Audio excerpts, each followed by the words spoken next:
എന്തുകൊണ്ട് എന്റെ സഹോദര, ലോകത്ത് ആരുടെ വീടിന്റെ അകത്ത് പട്ടിണി ഉണ്ടായാലും അള്ളാഹു ചില വീട്ടിൽ പട്ടിണി കൊടുക്കില്ല എന്ന് ആദരവായ പ്രവാചകൻ നബി മുഹമ്മദ് മുസ്തഫ സല്ലല്ലാഹു അലൈഹി വസല്ലമ തങ്ങൾ പറയുകയാ, ലോകത്ത് ആരുടെ വീടിന്റെ അകത്ത് പട്ടിണി ഉണ്ടായാലും ഒരു വീടിന്റെ അകത്ത് പട്ടിണി ഉണ്ടാകില്ല. അത് മോഡി ഭരിച്ചാലും ദജ്ജാല് ഭരിച്ചാലും. സാക്ഷാൽ അംബാനി ഉണ്ടല്ലോ, അംബാനിയുടെ വീട് ഞാൻ കഴിഞ്ഞ ആഴ്ച പോയപ്പോ, മുംബൈ പോയപ്പോ കണ്ട്. എന്നാ വീടാന്നറിയോ? അല്ലാഹുവേ, എടാ, അംബാനിയുടെ വീടിന്റെ അകത്ത് തിന്നാൻ ചോറില്ലെങ്കിലും ഈ നാട്ടിലെ നിന്റെ കൂരയ്ക്കകത്ത് മരിക്കണ കാലം വരെ അള്ളാഹു ഭക്ഷണം തരും. അള്ളാഹു ഈമാൻ തരുമാറാകട്ടെ, അള്ളാഹു ഈമാൻ തരുമാറാകട്ടെ. അല്ലാഹു പറയുകയാ, ഒരേ ഒരു കാര്യം ചെയ്താൽ മതി. ഞാൻ പറയുന്ന ഒരേ ഒരു കാര്യം നീയും നിന്റെ കുടുംബവും ചെയ്താൽ മരിക്കുന്ന കാലം വരെ ഞാൻ തരും ഭക്ഷണം. അള്ളാഹു നമുക്ക് ഈമാൻ തരുമാറാകട്ടെ, അള്ളാഹു ഈമാൻ തരുമാറാകട്ടെ. ഒരേ ഒരു കാര്യം ചെയ്താൽ മതി. മരിക്കുന്ന കാലം വരെ നിനക്കും പെണ്ണും പിള്ളയ്ക്കും മക്കൾക്കും അള്ളാഹു ഭക്ഷണം തരും. ഒരു കാര്യം ചെയ്യണം, അള്ളാഹു ചെയ്യാൻ ഭാഗ്യം തരുമാറാകട്ടെ. അള്ളാഹു പറയുകയാ, ഞാൻ പറയുന്ന ഒരു കാര്യം ചെയ്താൽ മരിക്കുന്ന കാലം വരെ ഞാൻ ഭക്ഷണം കൊടുക്കും. അള്ളാഹു ഈമാൻ തരുമാറാകട്ടെ, അള്ളാഹു ഈമാൻ തരുമാറാകട്ടെ. ചെയ്യാൻ മനസ്സുള്ളവര് കൈവക്ക്. കൈവക്കാത്തവ ഇപ്പൊ ഇരുന്ന് മോങ്ങണ കൂടെ കാണാം കേട്ടോ. കൈപൊക്കാത്തവന്റെ മുഖത്ത് നോക്കണം, ശശിയാവുന്നത് ഇപ്പൊ കാണാം. നോക്കണം, അമിനത്തെ നോക്കിക്കോ, അടുത്ത് പൊക്കാതിരിക്കണം. ആ ഉമ്മയുടെ മുഖത്ത് നോക്കണം. ഇതങ്ങട്ട് കേട്ട് കഴിയുമ്പോ അല്ലോ ഇതായിരുന്നു അല്ല, പൊക്കാനും പറ്റിയില്ല, ഇനി പിരിവിനടക്കണമല്ലോ. അള്ളാഹു കാത്തിരക്ഷിക്കുമാറാകട്ടെ, അള്ളാഹു കാത്തിരക്ഷിക്കുമാറാകട്ടെ. ഞാനല്ല പറയുന്നത്, അള്ളാഹുവാണ്, അള്ളയാണ് പറയുന്നത്. വീട്ടിൽ പോയി ഖുർആൻ എടുക്ക്. 114 സൂറത്തുകൾ. ആ 114 സൂറത്തുകളിൽ സൂറത്തു ത്വാഹ എന്ന് പറയുന്ന ഒരു അധ്യായം കാണാം. ആ അധ്യായത്തിന്റെ അവസാനം എടുത്തു നോക്ക്. അള്ളാഹു പറയുകയാ, വഅ്മുർ അഹ്ലക ബിസ്സലാത്തി വസ്തബിർ അലൈഹാ نسألك رزقا نحن نرزقك والعاقبة للتقوى. അല്ലാഹു പറയുകയാ, ഞാൻ പറയുന്ന ഒരേ ഒരു കാര്യം നീയും നിന്റെ ഭാര്യയും നിന്റെ മക്കളും ചെയ്താൽ മരിക്കുന്ന കാലം വരെ ഞാൻ തരും ഭക്ഷണം, നീ പോണ്ട. അല്ല പറഞ്ഞു, എന്ത്? നീ അല്ലടാ റിസ്ക് ഉണ്ടാക്കുന്നത്, ഞാനാ റബ്ബ്, ഞാനാ റാസിഖ്, ഞാൻ തരും, നീ കടന്ന് തലകുത്തി മറിയണ്ട. അള്ളാഹു നമുക്ക് ഈമാൻ തരുമാറാകട്ടെ, അല്ലാഹ് ഈമാൻ തരുമാറാകട്ടെ. ഇൻഷാ അല്ലാഹ് ചെയ്തൂടെ, ചെയ്തൂടെ, ചെയ്തൂടെ, ചെയ്തൂടെ.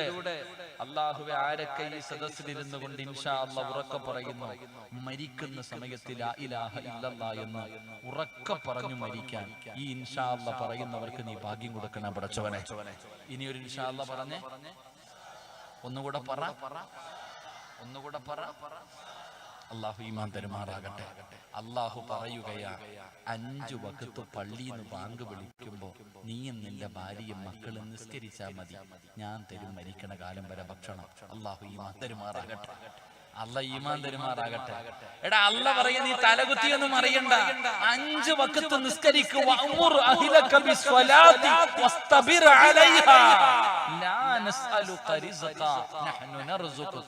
ഞാൻ തരും മരിക്കുന്ന കാലം വരെ ഭക്ഷണം. അല്ലാഹു ഈമാൻ തരുമാറാകട്ടെ. പള്ളിയിലെ ഉസ്താദിന്റെ വീട്ടിൽ പട്ടിണി ഇല്ലാത്ത അതുകൊണ്ടാ വാപ്പ. പള്ളിയിലെ മോദി സാഹിബിന്റെ പെണ്ണുമ്പുള്ള തെണ്ടാ നടക്കാത്തത് അദ്ദേഹം 5 വഖത്ത് പള്ളി നിസ്കരിക്കുന്നത് കൊണ്ടാ. അല്ലാഹു ഈമാൻ തരുമാറാകട്ടെ. നിന്റെ വീട്ടിലില്ലാത്തതിന്റെ കാരണം ഇപ്പൊ മനസ്സിലായോ? ഇപ്പൊ മനസ്സിലായോ? അല്ലോ, പള്ളി ബാങ്ക് വിളിച്ച് നിസ്കരിക്കാൻ പോടാ, കച്ചവടക്കാരനോട് പോടാ. അളിയ, നിസ്കരിക്കാൻ പള്ളി പോകുമ്പോ ഒരാള് വന്നാ കച്ചവടം പോയടാ അല്ലേ? ഞാൻ നിസ്കരിക്കാൻ ഇപ്പൊ പള്ളിക്കകത്ത് കേറിയ എന്റെ കച്ചവടം പോകും. ഞാൻ പോകുന്നില്ല. ഇപ്പൊ കച്ചവടം ഉണ്ടോ? ഈച്ച അടിച്ചോണ്ടിരിക്കുക അവിടെ. ഇപ്പൊ ഈച്ച അടിച്ചോണ്ടിരിക്കുക. അല്ലോ, പള്ളിയുടെ ചുറ്റുഭാഗത്തും കൊട്ടാരം. ഇങ്ങനെ ഇരുന്നാ മതിയായിരുന്നു. ഗൾഫിൽ നിന്ന് നോട്ടുമഴ വീഴുമായിരുന്നു. ഭർത്താവ് ഇങ്ങനെ അയച്ചു കൊടുക്കും. ഇപ്പൊ ഉണ്ടോ? ഒന്നുമില്ല. ഇങ്ങനെ ഇരിക്കുക, അങ്ങോട്ടും ഇങ്ങോട്ടും നോക്കിയിട്ട്. താത്ത, അല്ല ആരാന്നറിയാമോ? അള്ളാഹിക്ക് തരാനും അറിയാം, പള്ളിയുടെ മുന്നിൽ നിന്നെ കൊണ്ടിരുത്തി തെണ്ടിപ്പിക്കാനും അള്ളാഹിനറിയാം. മറന്നു പോകരുത്. ലൈൻ ശകർതും ലഅസീദന്നകും വലൈൻ കഫർതും ഇന്ന അദാബി ലശദീദ്. എടാ, നിനക്ക് തരാനും അള്ളാഹിക്ക് അറിയാം, പള്ളിയുടെ മുന്നിൽ കൊണ്ടിരുത്തി നിന്റെ പെണ്ണുമ്പിളയെ കൊണ്ട് തെണ്ടിപ്പിക്കാനും പടച്ച റബ്ബിനറിയാം. ചെയ്യിപ്പിക്കരുത് അള്ളാഹിനെ കൊണ്ട്. അള്ളാഹു കാത്തിരക്ഷിക്കുമാറാകട്ടെ, അള്ളാഹു കാത്തിരക്ഷിക്കുമാറാകട്ടെ. അപ്പൊ നിങ്ങൾ ചിന്തിക്ക്, എന്തുകൊണ്ട് നിന്റെ വീടിന്റെ അകത്ത് ദാരിദ്ര്യം വന്നു? നിസ്കരിക്കാത്തത് കൊണ്ട്. നിങ്ങളൊക്കെ നിസ്കരിക്കും കേട്ടോ, നല്ലവരാ. എന്നാ നിന്റെ പെണ്ണുമ്പുള്ള ആമിന നിസ്കരിക്കോ?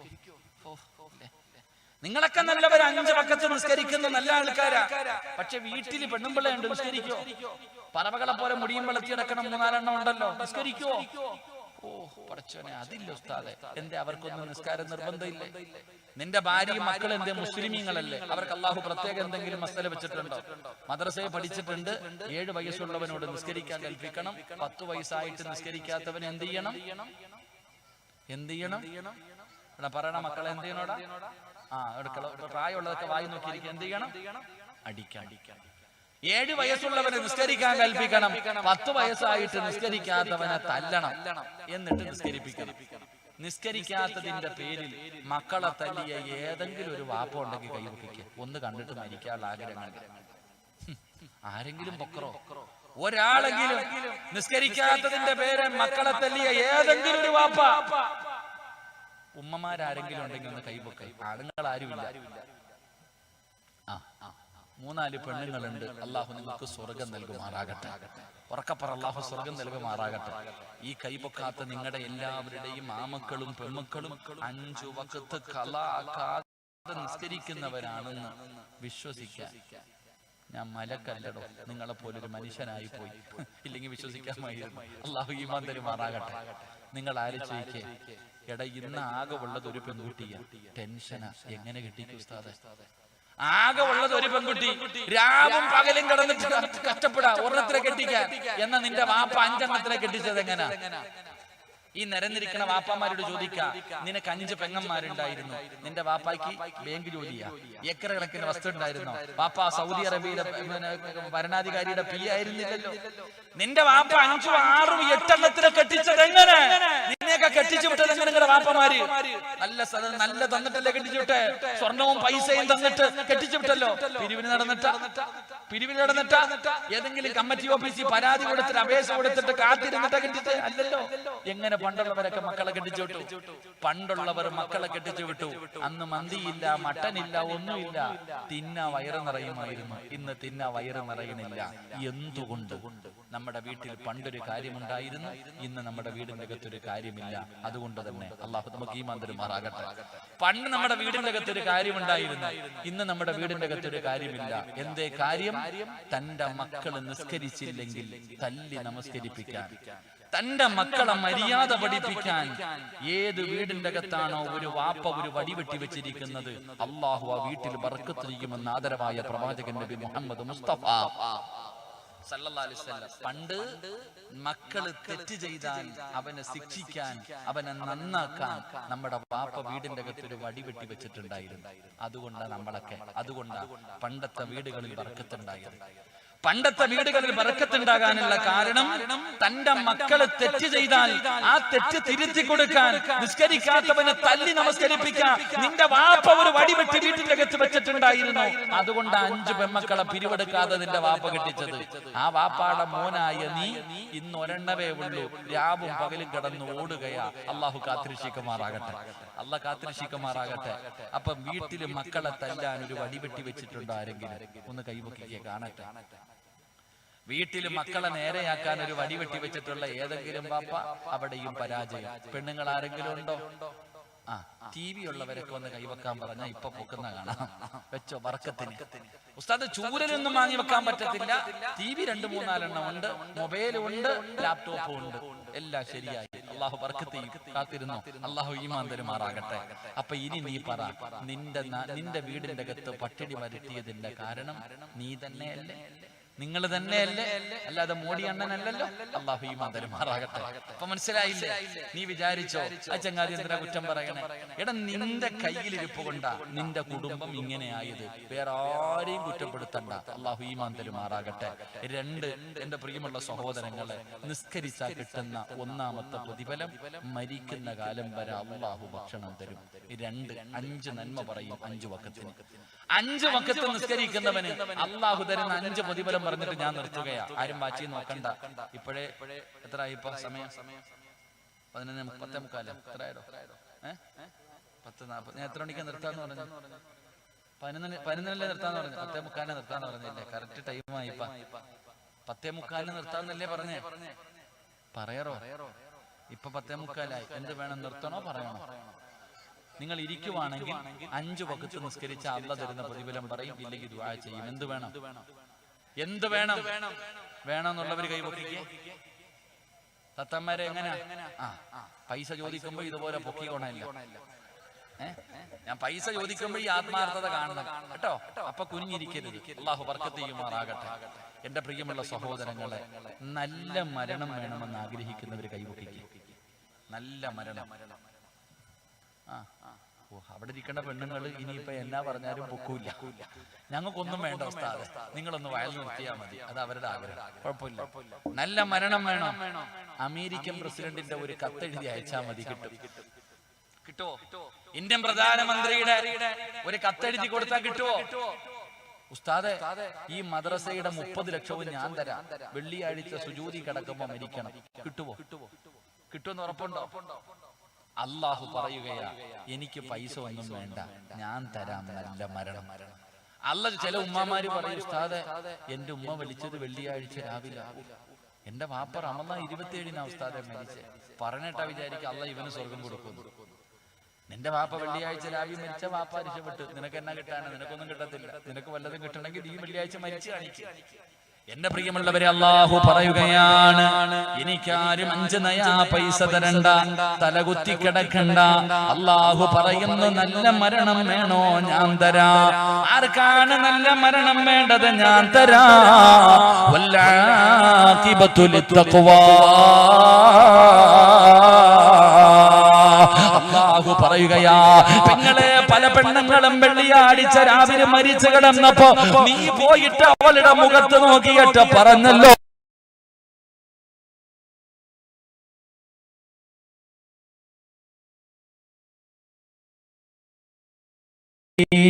മലക്കുകൾ അവിടെന്ന് സമാധാനിപ്പിക്കുകയാ. അവരവിടെന്ന് സമാധാനിപ്പിക്കുകയാ. ചെറുപ്പക്കാരാ, അല്ലാഹു നിനക്ക് നല്ല മരണം തരുമടാ പൊന്നുമോര്. ആ ഹുബൈബ് തങ്ങളോട് മലക്കുകൾ പറഞ്ഞു കൊടുക്കുകയാ.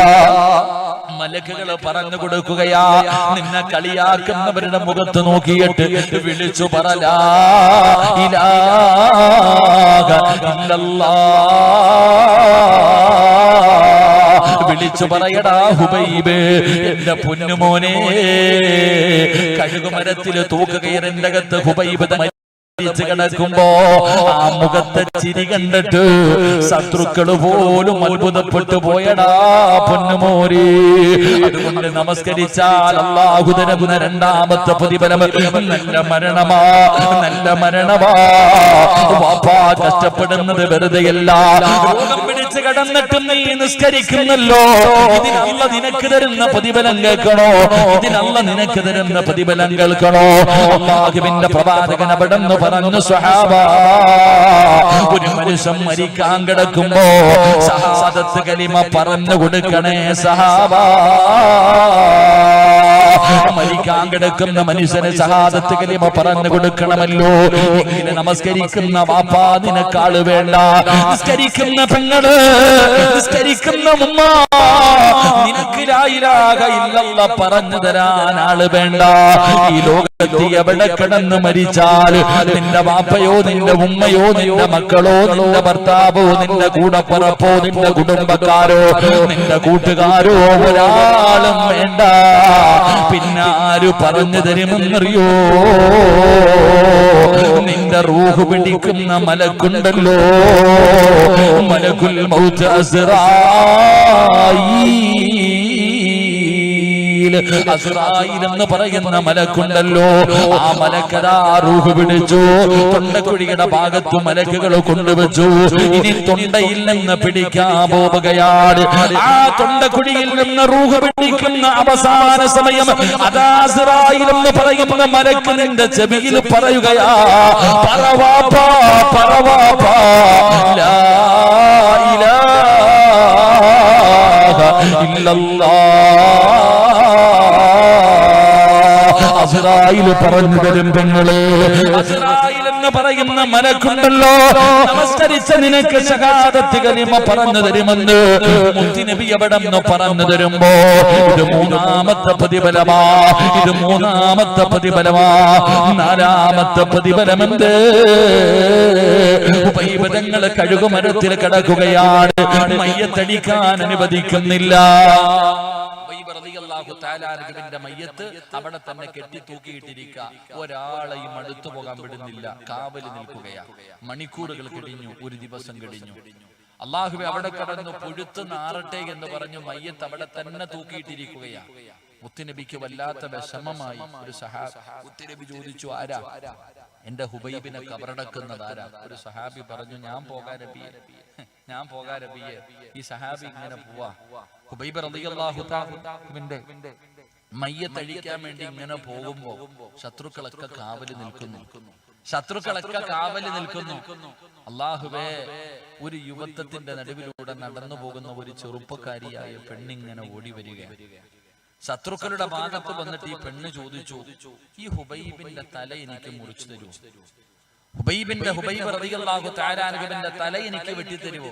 ശത്രുക്കൾ ചോദിച്ചു, ഈ ചത്ത് കിടക്കുന്നവന്റെ തല നിനക്ക് എന്തിനാണ്? ശത്രുക്കൾ ചോദിക്ക, ഈ ചത്ത് കിടക്കുന്നവന്റെ തല നിനക്ക് എന്തിനാ? മണിക്കൂറുകളായി ഇവന്റെ തല നിനക്ക് എന്തിനാ? ഈ പെണ്ണ് പറഞ്ഞു, അവന്റെ തല വെട്ടിപ്പൊളിച്ച് ആ തലയോട്ടിക്കകത്ത് കള്ളൊഴിച്ചു കുടിക്കാനാ. ഇവന്റെ തല വെട്ടിപ്പൊളിച്ചിട്ട് തലയോട്ടിക്കകത്ത് കള്ളൊഴിച്ചു കുടിക്കാമെന്ന് ശപഥം ചെയ്തിട്ടാ ഞാൻ വന്നിരിക്കണേ. ആരാ വെട്ടിത്തരുന്നത്? വെറുതെ വേണ്ട, ഇവന്റെ തല വെട്ടിത്തരുന്നവന് എന്റെ ശരീരം ഞാൻ തരും. ഇങ്ങനെ കാണിച്ചു കൊടുത്തു. ഈ ഹുബൈബിന്റെ തല വെട്ടിത്തരുന്നവന് എന്റെ ശരീരം ഞാൻ തരും, എന്റെ കൂടെ കടന്ന് സുഖിക്കാനുള്ള അവസരമാണ്. അല്ലാഹുവേ, ഊരിപ്പിടിച്ച വാള് കൊടുത്തുകൊണ്ട് ഓടുക, ഊരിപ്പിടിച്ച വാളും എടുത്തുകൊണ്ട് ഹുബൈബ് തങ്ങളുടെ തല വെട്ടാൻ പോയതാ എല്ലാവന്മാരും കൂടെ. ഈ സഹാബി പറയുന്ന, ഒരു ഈന്തപ്പന മരത്തിന്റെ മുകളിൽ കയറി നടക്കുന്നത് എന്താണെന്നൊന്ന് കാണണമല്ലോ. മരത്തിന്റെ മുകളിലോട്ട് കയറുമ്പോ ഈ വാളും പിടിച്ചു പോയവന്മാര് മുഴുവനും ജീവൻ പറടക്കി. ഹുബൈബ് റളിയല്ലാഹു തആല അൻഹുവിന്റെ മയ്യത്ത് കബറടക്കി. എന്റെ പ്രിയപ്പെട്ട ചെറുപ്പക്കാരാ, മോനെ, മരിക്കുന്ന സമയത്ത് അവസാനത്തെ മോഹം ചോദിച്ചപ്പോ നിസ്കരിക്കണമെന്ന് പറഞ്ഞ ഹുബൈബ് ഇബ്നു അദി റളിയല്ലാഹു തആല അൻഹു ആ സ്വഹാബിയെ കബറടക്കിയത് ആരാടാ? ചെറുപ്പക്കാരാ, നമസ്കരിക്കുന്നവർക്ക് അല്ലാഹു തരുന്ന നാലാമത്തെ പ്രതിഫലം. ഈ സദസ്സിലിരിക്കുന്ന ചെറുപ്പക്കാരാ, നിസ്കരിക്കുന്ന പൊന്നുമക്കളെ, ഒരു ദിവസം നിന്റെ വീട്ടുകാര് നിന്നെ താങ്ങിയെടുത്തു, വീടിന്റെ പുറകിൽ കൊണ്ട് കിടത്തി, ഒരു സ്ഥലത്ത് കൊണ്ടുപോയി കിടത്തുമല്ലോ. എന്നിട്ട് പടച്ചവനെ, ചൂടുവെള്ളത്തിൽ നിന്നെ മയ്യത്ത് കുളിപ്പിക്കുമല്ലോ. എന്നിട്ട് ഉതുവെടുപ്പിച്ചു. അവസാനം വീടിന്റെ അകത്ത് ഒരുക്കിയിട്ടിരിക്കുന്ന 3 കഷ്ണം തുണിയുടെ മുകളിൽ കൊണ്ടുപോയി നിന്നെ മലർത്തി കിടത്തുമല്ലോ. എന്നിട്ട് സുഗന്ധം തേച്ച കുറച്ചു പഞ്ഞി എടുത്തിട്ട് മൂക്കിന്റെ ദ്വാരം പഞ്ഞി കൊണ്ടടയ്ക്കുന്നേ, കാണേണ്ടവർ കണ്ടോ ഇതാ പൊതിയുന്നേ. മയ്യത്തുകട്ടിൽ തോളിലേക്കുയരുന്നേ, പുരയ്ക്കുള്ളിലപ്പോൾ രോദനം ഉയരുന്നേ. അരുമക്കിടാങ്ങള് വാപ്പയെ വിളിക്കുന്നേ, അതിനുത്തരം നൽകാതെ നീ കിടക്കുന്നേ. അല്ലാഹുവേ എന്റെ വീട്ടുകാര് മുഴുവനും എന്നെ കുളിപ്പിച്ചു കൊണ്ടുപോയി വീടിന്റെ അകത്ത് കൊണ്ടുപോയി മലർത്തി കടത്തിയിട്ട് കുറച്ചു പഞ്ഞികൾ എടുത്ത് എന്റെ മൂക്കിന്റെ ദ്വാരത്തിൽ വെച്ചു ശരീരത്തിന്റെ ഭാഗങ്ങളിൽ പഞ്ഞി വെച്ചിട്ട് 3 കഷ്ടം വെള്ള തുണിയുടെ മുകളിലേക്ക് എണ്ണയെടുത്തു പൊതിഞ്ഞിട്ടു മയ്യത്ത് കട്ടിലേക്ക് എടുത്തു മലർത്തി കിടത്തിയിട്ട് ലാ ഇലാഹ ഇല്ലല്ലാഹ് എന്ന് പറഞ്ഞുകൊണ്ട് നമ്മുടെ ജനാസ കൊണ്ടുപോകുമല്ലോ നമസ്കരിക്കുന്ന വാപ്പാ, നമസ്കരിക്കുന്ന ചെറുപ്പക്കാരാ, ഇവിടത്തെ പള്ളി തികയില്ലടാ നിന്റെ മയ്യത്ത് നമസ്കാരത്തിന്. ഇവിടത്തെ പള്ളിയിൽ സ്ഥലമില്ലടാ മോനെ. 5 വഖത്ത് നിസ്കരിച്ച ഉമ്മ, ഇവിടത്തെ പള്ളിയിൽ സ്ഥലമില്ല. കാല് കുത്താൻ പോലും സ്ഥലം കിട്ടൂല. അത്രയ്ക്ക് തിരക്കാ.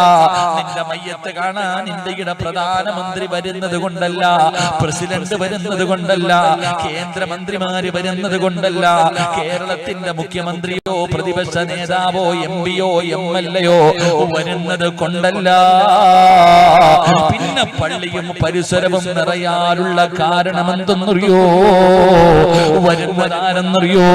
നമസ്കരിക്കുന്നവരുടെ മയ്യത്ത് കബറടക്കാൻ വരുന്നതാരെന്നറിയോ? ജനിച്ച കാലം മുതൽ മരിക്കുന്ന കാലം വരെ പാപം കാണാത്ത, പാപം പറയാത്ത, പാപം ചെയ്യാത്ത അല്ലാഹുവിന്റെ 70,000 മലക്കുകൾ നിന്റെ മയ്യത്ത് നമസ്കരിക്കാൻ വരുമടാ ചെറുപ്പക്കാരാ. പെങ്ങളെ, അല്ലാഹുവിന്റെ 70,000 മലക്കുകള് ഈ പള്ളിയും പരിസരവും നിറയുകയാണ്. നിന്റെ മയ്യത്ത് നമസ്കരിക്കാൻ, നിന്നെ കബറടക്കാൻ. അതിനാടാ മരണമെന്ന് പറയുന്നത്. വെറുതെ മരിച്ചാ പോരാ, മരിക്കുമ്പോഴും VIP ആയിട്ട് മരിക്കണമടാ ചെറുപ്പക്കാരാ. വമിനന്നാസി മയ്യസിരി നഫ്സഹു ബതിഗാ